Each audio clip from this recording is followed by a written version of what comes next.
Σήμερα είμαστε σε μια άλλη πόλη της Ελλάδος. Σήμερα μας βρίσκεται στην Κοζάνη.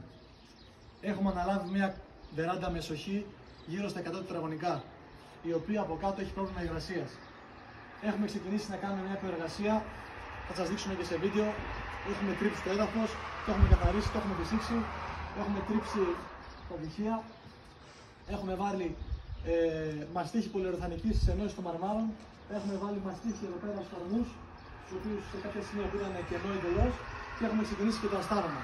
Θα σε πάρουμε μαζί μας βήμα-βήμα.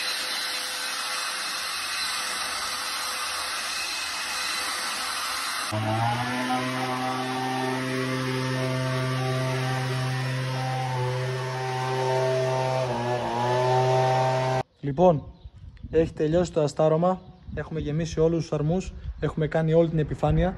Βλέπετε ποια είναι η αντανάκλαση, βλέπετε ποιο είναι το αποτέλεσμα μετά το αστάρωμα. Σε συγκεκριμένη ώρα θα ρίξουμε και την πρώτη επίστρωση, ώστε να δέσουν τα χημικά μεταξύ τους.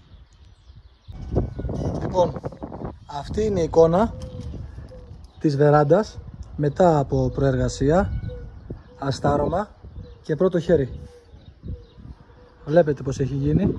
Αυτό που μας μένει είναι να γίνει αύριο το δεύτερο χέρι και τέλος να βάλουμε το αλεφατικό βερνίκι.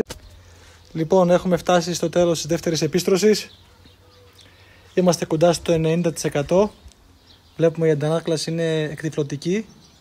Λοιπόν, είμαστε στην ευχάριστη θέση να παραδώσουμε στον πελάτη μας υγρομόνωση σε βεράντα με σοχή και πλακάκι στο έδαφος. Το έχουμε κάνει με ιζωμάτι Zoflex Pigio 500, ολοκληρωμένο σύστημα. Μόλις έχουμε περάσει το αλφατικό βερνίκι, το Top Coat 720, και η ταράτσα είναι έτοιμη να υποδεχτεί ατέλειωτες βροχές.